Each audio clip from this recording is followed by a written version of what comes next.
Well, I was making comments about what could be a ramification about the Peloton or the true GC contenders really going for a hard pace, where it would drop so many riders, you would start to have the Peloton number get reduced because riders would drop so far off the back they would not come in with minimum time window, and so they would get swept off of the course.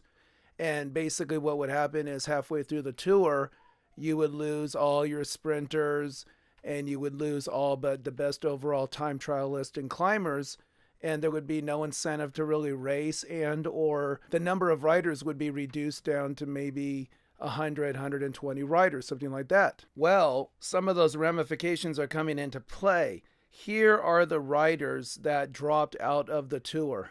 As of stage 12, these riders are gone. Tony Gallopin, Gaviria, who won 2 stages, Marcel Kittel, Mark Cavendish, Rigoberto Urán, Groenewegen, who won a stage. Actually, he won 2 stages, if I recall, as well. And Andre Greipel out. So who's left to sprint? That's a big chunk of the sprinters gone.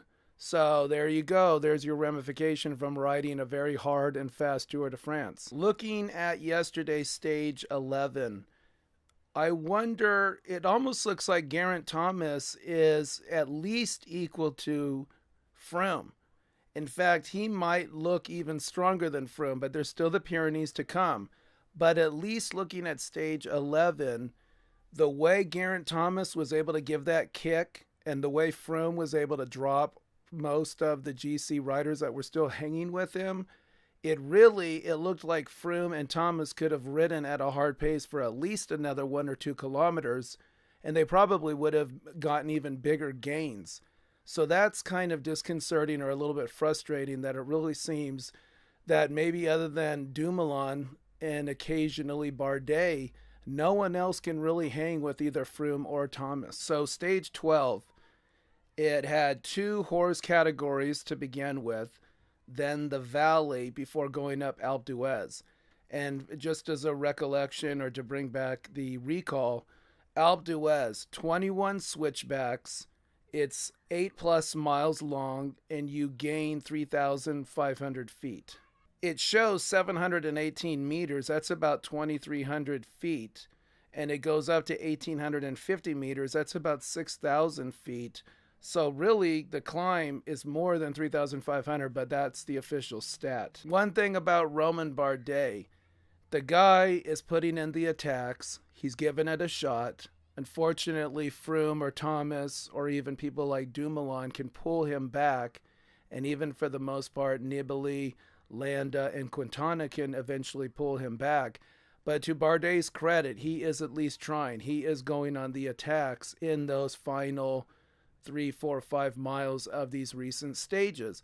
One thing that's kind of hard for Romain Bardet, though, is unlike Sky, who have gotten out on the front of the peloton and just set a blistering pace, just a good tempo that eventually wears the breakaway down and then eventually wears all but the strongest riders down. Bardet's teammates, they're not strong enough. And so Bardet has to fend for himself. As an example, or the way to think about it is, can Bardet trust his teammates and put them out in the breakaway? No. They're not strong enough to get out in the breakaway and stay there where he can ride up to them and then they can support him over the last climb. Nor are they strong enough just to stay in the core peloton like the Sky Riders can and last until the final climb or into the final 4, 5, 6 miles of the final climb before they finally hit the wall and break off. By the second horse category, Romain Bardet was essentially on his own, and then going up Alpe d'Huez, he was on his own. Meanwhile, Movistar, you still had Landa, you still for a little bit had Valverde, you still had Quintana. Dumoulin had a couple riders with him, at least going over that second horse category before then he was isolated. You'd think for a French team and a team that's got to be built to support Romain Bardet, they're not really doing enough, or they're just having a hard tour. Alaphilippe is holding on to his King of the Mountain, at least going into stage 12. As of that second horse category climb, Alaphilippe was cracking where Warren Beguil was out in front in the breakaway, and Warren Beguil was with the core peloton by the time they got to the base of the Alpe d'Huez, where Alaphilippe was back.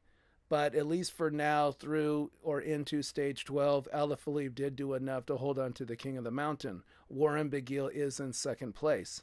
Warren Beguil is doing a solid job. He's out there in the breakaways. He's staying in front of that core peloton. He got caught and got pulled into that core peloton, but he was there at the base of Alpe d'Huez with Froome and Quintana and Thomas in that core. TJ Van Garderen, I'll give him credit, but he's just not strong enough. He got himself out in the breakaway. He was out in front of Froome and the Sky team going up that second horse category climb, and then he finally hit the wall and he faded. And he was not able to get back on and ride down the descent or across the valley, even to the base of Alpe d'Huez. So he was already gone by the time the core peloton got down, going down the descent of that second horse category and then heading into the valley. So to TJ's credit, at stage 11, he did the same thing. Early in the stage, he got out. He got a few minutes in front of the peloton, but then he eventually cracked, was brought back, and then went off the back.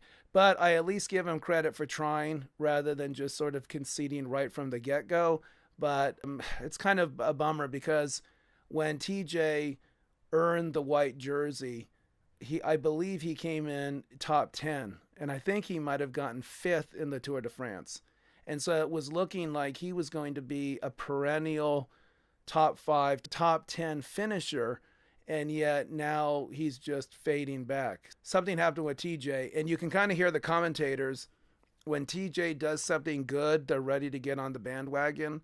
But then when they kind of see same old, that it's a mirage or that he cannot sustain that kind of effort, I believe then they say, okay, scratch TJ off the list of anybody to talk about.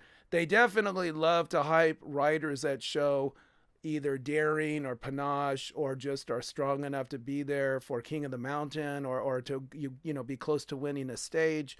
And so when somebody like Warren Beguil or Alaphilippe does something, they're ready to hype it.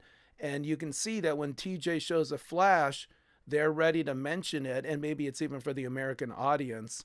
But then once TJ kind of shows he cannot sustain it, they're not looking to mention him. As they were getting into that second horse category climb, and the way the stage was set up is there's that second horse category, then there's the descent, then across the valley, and then there you hit the base of the Alpe d'Huez. So some of the riders that could have been GC contenders that unfortunately are pretty far back, they were out in front of the core peloton on that second horse category. And that would be Zakarin, Valverde was out there, Ralpha Maika was out there. They were out there chasing Roglic's teammate, this Kruijswijk, the Dutch rider. So from stage 11, Kruijswijk and Roglic were right there. But in this scenario, kind of like what Valverde did, but even more bold because he didn't have Soler, a teammate, out in front that he could ride up to. With 40 or so miles to go to the finish, Kruijswijk took off and got himself 6 minutes in front of the peloton with Froome and Sky and Quintana and Dan Martin and Dumoulin and all the GC contenders. So as he was descending down that second horse category to hit the valley before Alpe d'Huez, he had a good 6 minutes plus on top of the peloton, and it was looking like he had a shot or would have a shot to win the stage. In the core peloton was, of course, Sky setting the pace with Froome and Thomas there. You had Movistar with Landa and Quintana. Valverde was out in front. You had Nibali, Dan Martin, Tom Dumoulin, Jakob Fuglsang, Bob Jungels, Roglic, and Bardet. So as they hit the valley, those guys that were behind Kruijswijk, that would be Maika, Valverde, Zakarin, Beguil, the peloton brought them back. So by the time they hit that valley going to Alpe d'Huez, you still had Kruijswijk about 5.5, 6 minutes out in front, and then you had everybody being brought together. The negative for Kruijswijk, and he may have known this, or maybe he didn't, or maybe they were just gambling that the winds would change. But rather than having a tailwind when he was crossing the valley to the base of Alpe d'Huez, he had a headwind. Now, for sure, that made it much harder for him. But you figure with a small peloton of only 30 or 40 riders, the headwind hurt them as well. But you figure they at least were able to get some slipstream off of the riders in front of them. They were able to protect each other better than a solo rider. But still, considering they have to go 3,500 feet in elevation over 8+ miles, does saving a little bit of effort in a small peloton crossing that valley, does that really make the difference? I would say no. But for sure, it made it much harder for Kruijswijk to keep his lead. So at the base of Alpe d'Huez, just as the peloton was beginning to hit the climb, they had already begun to reduce Kruijswijk's advantage from 6+ minutes down to about 4 minutes. So within just the first couple kilometers of the peloton with Froome and Sky, Quintana, Landa, Dumoulin, Dan Martin, Evil Fuglsang is in there. They are already knocking 1.5, 2 minutes off of Kruijswijk's lead. And he's got, 6.5, 7 miles to go. They have about 7.5, 8 miles to go. And yet they're knocking 1.5, 2 minutes off of his lead. As soon as the peloton began to climb Alpe d'Huez, Micah was already dropping. Barguil soon after cracked and he was dropping. A little later, like a kilometer or so into Alpe d'Huez, Bob Jungels was off the back. And then with about 7 miles to go to the finish, so about 1.5 miles into the climb, Valverde was dropping.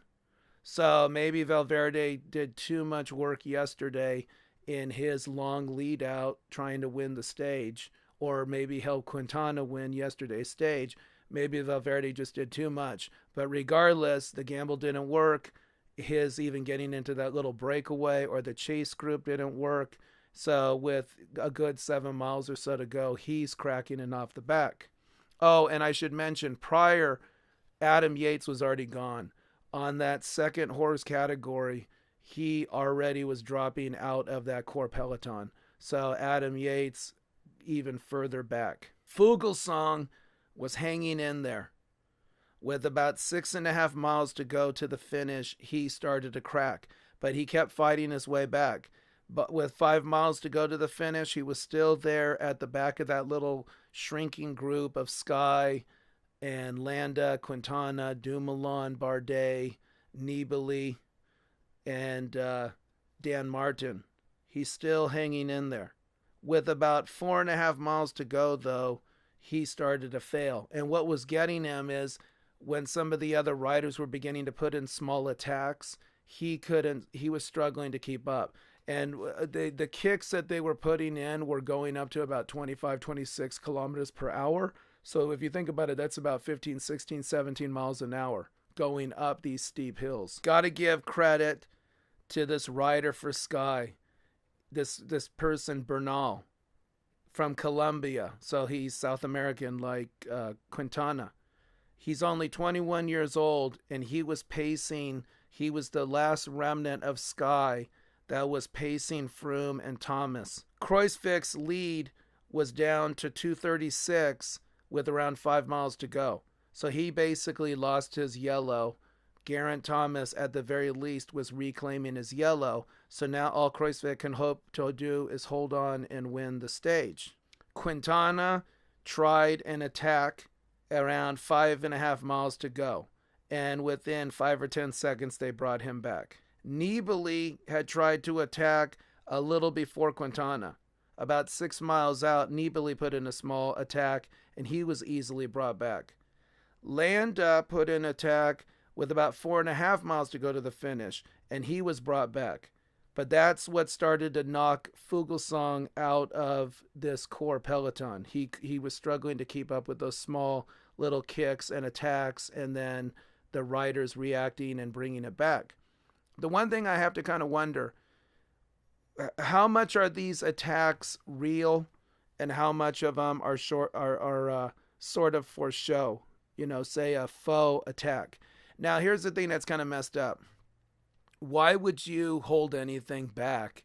Meaning, if you're a strong rider, you want the glory. So if you're feeling good, or if you trust your training and your body's ability to react, why would you, one, concede and just stay in the peloton and just pace off of, let's say, Froome and Thomas or Dumoulin versus attacking? And then if you're going to attack, then do it for real, like go for the win, or literally try to race Froome off of your tail, or try to race Geraint Thomas off of your tail. There's really no reason, seemingly, other than just to put in a show as a faux attack. Or maybe you're in pain and you're hoping Froome and Thomas and Dumoulin and Dan Martin and those guys are just as much in pain, so that if you put in a little test attack and if they can't hang with you, then you think, okay, well, maybe I am a little bit stronger than them.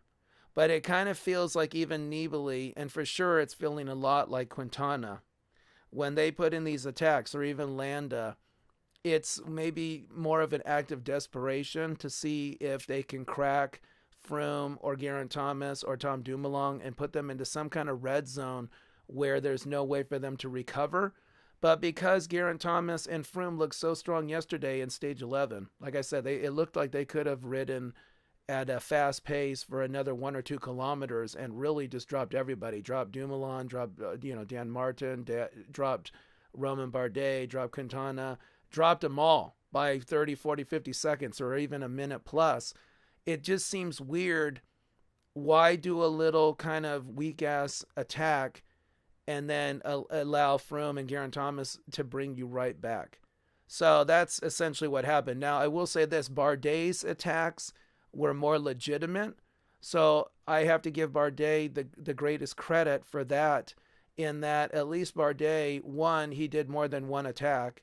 Two, he did multiple, 3, 4, 5 attacks. And in one case, he actually was able to get about 13 seconds ahead. Now, the joke is, even if Bardet rode away from Chris Froome and Geraint Thomas and Dumoulin and got 15, 18, 20 seconds ahead, that's still not enough to get himself into the yellow. So again, you're still essentially just riding to move yourself from 7th place to 6th place. Or you're maneuvering where by the time they get to the Pyrenees, maybe those little 10-second gains here or 15 or 20-second gains there would be enough to get you on the podium into 3rd place. But at the very least, I'll give these guys credit. Landa tried, Quintana tried a little bit, Nibali tried once, and then Bardet tried multiple times, but none of them were very successful. Bardet's was most successful, 11, 12, 13 second lead, but even he eventually was brought back. It was too much for Dan Martin. He cracked, he's off the back. I was really hoping that Dan Martin would continue to ride well. Hopefully he can regroup by the time they get to the Pyrenees and he can ride strongly in the Pyrenees. But same logic, unless he can really make up some 30 or 40 second chunks, he's just riding for a top 10 position and not really for the podium. Quintana, this is where it gets a little bit funky. So Bardet attacked with about 4.5 miles to go. And that's when he got that 10, 11, 12 second advantage. That knocked Quintana out. So this is what makes me think Quintana's attack for sure was more of a faux show attack than a legitimate attack, because one, his attack was brought back easily within 5 or 10 seconds. And then just a couple kilometers later, when Bardet is putting in an attack and Froome and Thomas and Dumoulin are responding, Quintana gets dropped. So what happened to Nairo Quintana? The guy, he was looking like all he needed to do a few years ago was gain experience and then get better at his time trialing. Because Quintana was decent in the flats, he was very good in the mountains, and it just seemed like it just said Froome was 5 or 10 or 12 seconds better than him. And then in the time trial, Froome was more like 30 seconds or a minute better than him. So it seemed like, okay, Quintana needs to be more aggressive. Quintana needs to get better at his time trialing, but maybe he can unseat Froome. And instead, Froome has maintained. Froome has actually gotten stronger in some ways, or smarter. He has greater wisdom and patience. And meanwhile, Quintana has gotten worse. And by the way, in the past, the excuse for Quintana was, oh, well, he rode the Giro and now he's riding the Tour de France, and so he's too tired. But he did not ride the Giro. So supposedly he targeted the Tour de France to do well. So I'm sorry to be critical of Nairo, but for a person who wants somebody to push Froome, for somebody who wants somebody to even unseat Froome, Quintana has been a big disappointment and has continued to get worse. He hasn't even maintained. He's gotten worse the last few years. And like I say, the thing that was so frustrating, or like what I noted earlier in one of my earlier commentaries, is that in the past, Quintana would lose time before they even got to the mountains by doing stupid things like being too far back in the peloton when the peloton split because of a crosswind, and then he would lose time because he would get caught out behind the break and he couldn't jump across the gap. Or he would get a weird mechanical, and in some ways the mechanical would quasi or pseudo or partially be his fault because he wouldn't be paying attention and you would hit gravel and get a puncture when somebody like Froome would be paying attention and would make sure he avoided the gravel. Essentially, it was like Froome did his recon and his preparation where Quintana was just riding, thinking like, oh, okay, this is cool, instead of thinking like, no, I have to look to gain 5 seconds here, 5 seconds there. It's not this BS where you think, oh, I'll just ride through the first 11, 12, 13 days of the tour and then, oh, I'll make it up in, the mountains. Because what would happen is Quintana would always already be 20, 30, 40 seconds down on Froome, and then Froome would kick his ass to some mountaintop finish and gain like 15 or 18 seconds on him. And then from there, Quintana and Froome would just match each other. So Quintana would not lose time, but then Quintana would not gain time either. And then in the time trial, Froome would gain another 20 seconds or 30 or 40 seconds on Quintana. And so it'd be game over. And it'd be lucky if Quintana got second or even then third place. It's just a huge disappointment. And I feel kind of bad, and I was willing to give him the benefit of the doubt because there were those rumors that Movistar was not really supporting Quintana, and that's why they brought Mikel Landa in there to be like a backup or even a super domestique to then Valverde. But then because Valverde didn't look really strong, they at least came out publicly a couple stages ago and said, no, Quintana is our leader. But meanwhile, Landa is actually doing better than Quintana. And Valverde is showing his age and just that he's wearing down.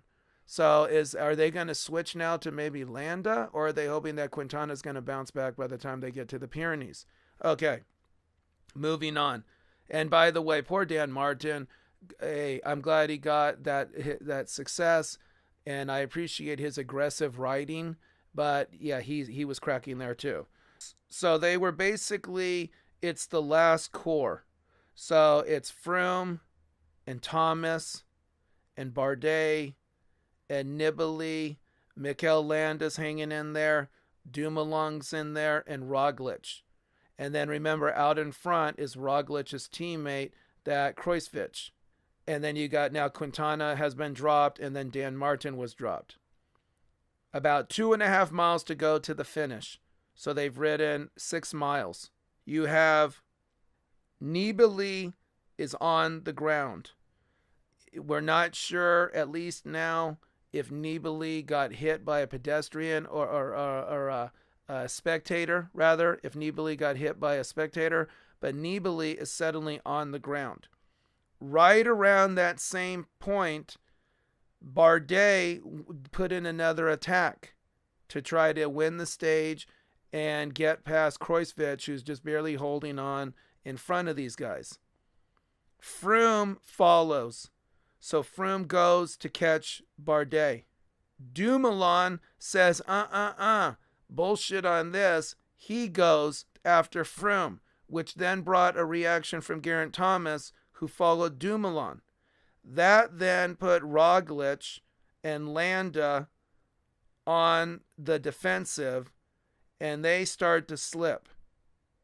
But they're hanging on and fighting, but now they're starting to slip.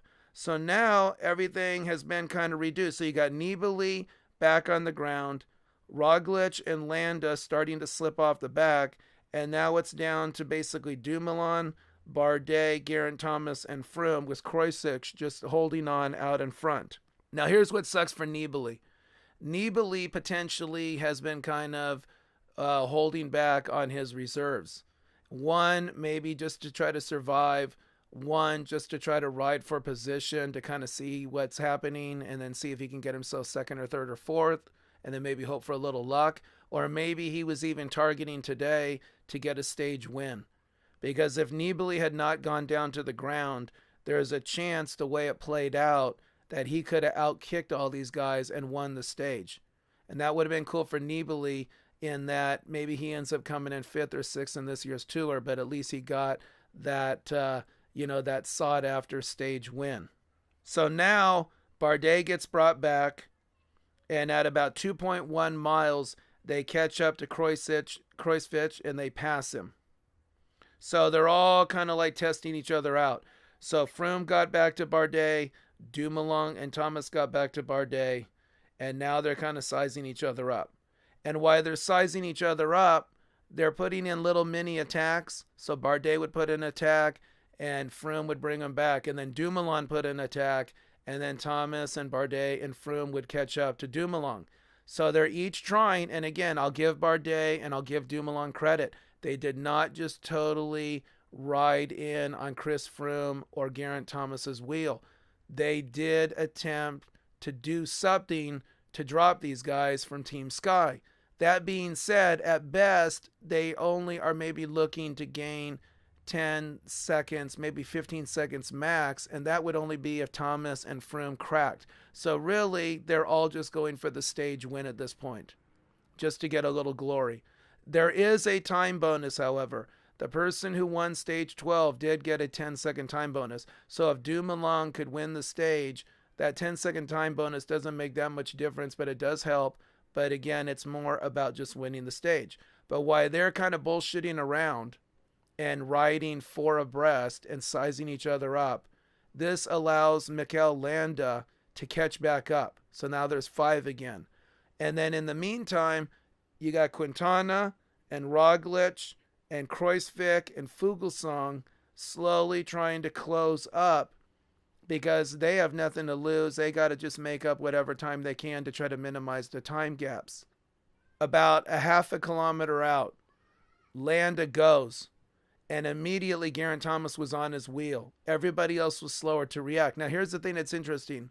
When Dumoulin and Bardet were putting in their attacks, Froome was getting dropped more than Geraint Thomas. This is after that 2.1 miles to go, after they caught up to Kreuzic. Because when Bardet first did his kick, Froome was the one who reacted and closed up to Bardet, which then made Dumoulin react to close up to Froome, which then got Geraint Thomas. Okay, so once they're at that point, when Bardet put in some attacks, it was Froome who would get dropped. Now, not at first. Sometimes Froome was able to hang, and once Froome even put in an attack on his own. But what was impressive is Dumoulin rode up to Froome. So Froome, unlike in past years, remember in past years when Froome would do these kicks, he would drop people and he would ride to the finish and he would get the stage win or come in second, but he would gain 8, 10, 15 seconds on his rivals. Maybe this is a sign, thank the Lord, unless you love Froome and then you're kind of bummed out or worried. But maybe this is finally a sign that Froome is beginning to weaken, and maybe looking into next year, some of these younger riders are finally going to be able to come up and challenge him. This Bernal from Team Sky, the 21-year-old, maybe he's somebody that if he didn't have to be a domestique, he could become a future TDF yellow jersey winner. The frustrating part is Froome is kind of like Tiger Woods in his prime. He kind of has intimidated his immediate rivals. So unless Froome really drops off the wall here in the next, or drops off a cliff here in the next year or two, it doesn't really look like any of his immediate rivals are going to be able to challenge him. And it's going to have to be more like Tiger Woods, when one of these 21, 22, 23-year-olds who doesn't really know Chris Froome, who isn't afraid of him, who hasn't been, there when Chris Froome rides away and just rides him off of his tail or off of his wheel, that then maybe will make the difference where then he's finally going to crack. The other thing is maybe Froome just put in too much trying to win back-to-back Grand Tours with the Giro and the Volta and the Tour de France. So after this year, he might back off and then just target one or two of those races, or do like Lance Armstrong did and just target the Tour de France. And that might mean that Froome could be dangerous for another 2 or 3 years. And now with Geraint Thomas looking like he's as strong, or if not stronger than Froome, unless he becomes like Richie Porte and goes to his own team, this could be a Team Sky double punch for the next couple years. Now, Geraint Thomas is already hinting, oh, or oh, I don't know, maybe I'll lose the yellow. He's hedging for when they get to the Pyrenees, because he knows Froome could be dangerous in the Pyrenees, and Froome could kill Geraint Thomas and gain a minute and a half, 2 minutes on him, and take back the yellow and then knock Geraint Thomas into second place. But Geraint Thomas is going to try to stay in yellow. And so far in the Alps, he's been the equal to Froome, if not the better. Because when Bardet and Dumoulin's attacks finally actually got Froome to crack, where they actually got 4, 5, or 6 seconds ahead of Froome, and it took him a while to close it down. It took him 30, 40 seconds to begin to close it down again. Geraint Thomas has been able to close down those gaps faster. Now, that being said, in years past, Froome has shown a little bit of weakness in an occasional stage. But remember, yesterday, he and Geraint Thomas, and now I'm saying it for the third time, it looked like those two suckers could have ridden hard for another 1 or 2 kilometers, whereas Dumoulin and those guys were just holding on. As when they hit the Pyrenees, Froome may put on one of these kicks, and then he is going to drop these guys, and he is going to gain another 40, 50 seconds or a minute plus. So Landa did the kick. Geraint Thomas was on Landa's wheel. Dumoulin and Froome and Bardet react. But Geraint Thomas wins 2 stages in a row. First Brit to win on Alpe d'Huez. Dumoulin coming from the 5th position, slowest to react to Landa. He got second. And then basically Froome third, and then Bardet for the finish for stage 12. Geraint Thomas wins. About 3 seconds later, Dumoulin and Froome. Bardet right there. 7 seconds down, Mikel Landa. 13 seconds down, Nibali. 13 seconds down, Roglic. 42 seconds down, Fuglsang. 47 seconds down, Quintana. And 53 seconds down, Kruijswijk. So here's the thing that's kind of jacked up. So one, bravo to Fuglsang, because even though he cracked much earlier down, closer to the base of Alpe d'Huez, he got up there and only lost to Geraint Thomas by 42 seconds. Meanwhile, Quintana, who cracked later, came in 47 seconds down. So Fuglsang recovered enough. He got up and got 5 seconds in front of Quintana. And then look at the price to pay from going out on a long solo ride like this Kruijswijk.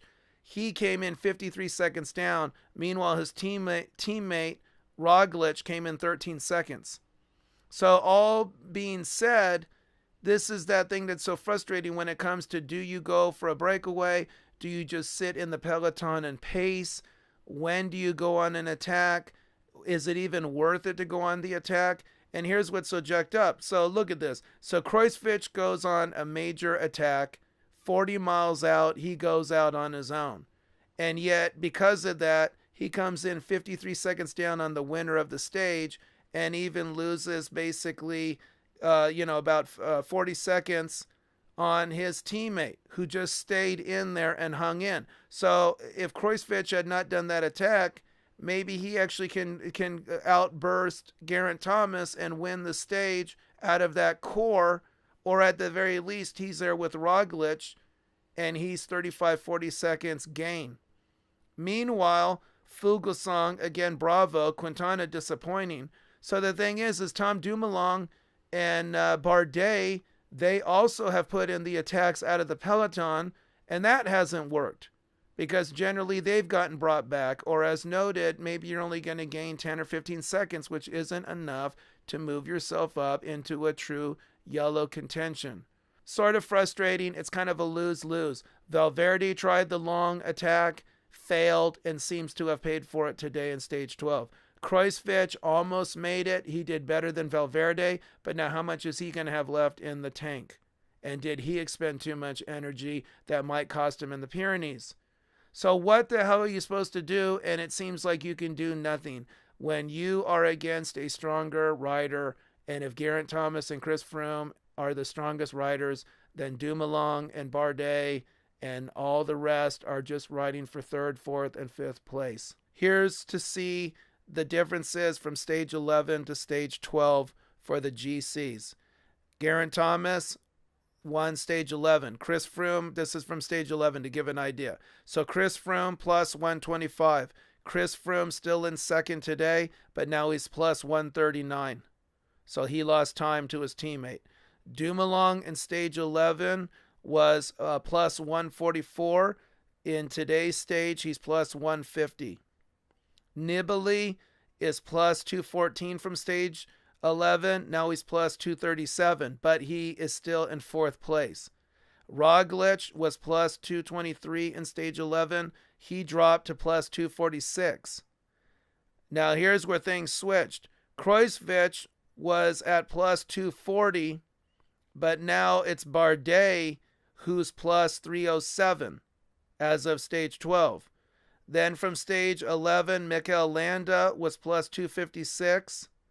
Now Mikel Landa is plus 313. So he minimized his losses, but he still lost another 16 seconds. Then Bardet was plus 258 from stage 11. As noted, he's 307 now, but he moved up. So Bardet was in plus 258. Now after Mikel Landa stage 12, it's Kruijswijk plus 343. So Kruijswijk went from plus 240 yesterday to plus 343. There's where his gamble actually cost him almost a minute. Quintana was plus 316 as of the end of stage 11. Now he's plus 413. He's going backwards. And then Dan Martin, rounding it out, was also plus 316. He's plus 511. So maybe all that extra attacking and going up the wall of Brittany, maybe that's catching up to Dan Martin. He's still there in 10th position, but plus 511. He lost almost 2 minutes from yesterday overall. So we're going to have to see going into the Pyrenees, I guess, who has what left in the tank. But seemingly it doesn't matter whether you attack with only 3 or 4 miles to go and you attack out of that core peloton, or if you are daring and show panache and an aggressive mindset and you attack with 20, 30, 40 miles out, that doesn't work either. And if anything, it can actually end up costing you where you lose time overall. However, it is more exciting because it is sort of boring when they all just sit there and watch each other into the last couple miles.